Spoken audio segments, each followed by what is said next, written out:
আজ বানিয়েছিলাম কাতলা মাছের রসা। তো প্রথমে কিছু গোলমরিচ, সাদা মরিচ, এলাচ, লবঙ্গ এবং দারচিনি কড়াইতে গরম করে শিলে বেটে একটি মশলা তৈরি করে নিলাম। এরপর এক ফালি আদা এবং কয়েক কোয়া রসুন শিলে বেটে নিলাম। এবার দুটো পেঁয়াজ এবং একটি টমেটো ফালি করে কেটে নিলাম। এবার ধুয়ে রাখা মাছগুলোকে নুন ও হলুদ মাখিয়ে রাখলাম। এবার একটি কড়াইতে সর্ষের তেল নিয়ে নিলাম। তেল গরম হলে মাছগুলিকে দিয়ে দিলাম এবং এপিট ওপিট ভাজা হলে তুলে নিলাম। এবার একই কড়াইতে কেটে রাখা পেঁয়াজগুলোকে দিয়ে দিলাম। লাল হয়ে এলে দিয়ে দিলাম আদা রসুন বাটা, পরিমাণ মতো নুন, হলুদ, গুঁড়ো লঙ্কা এবং কাশ্মীরি লঙ্কা, আর তৈরি করে রাখা মশলাটি দিয়ে 5 থেকে 7 মিনিট কষিয়ে নিলাম।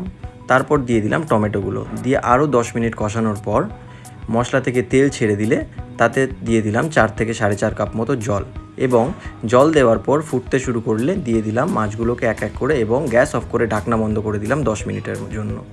তো আমাদের কাতলা মাছের রসা রেডি। তো ভিডিওটি ভালো লাগলে প্লিজ লাইক, শেয়ার এবং ফলো করে দেবেন। Thank you.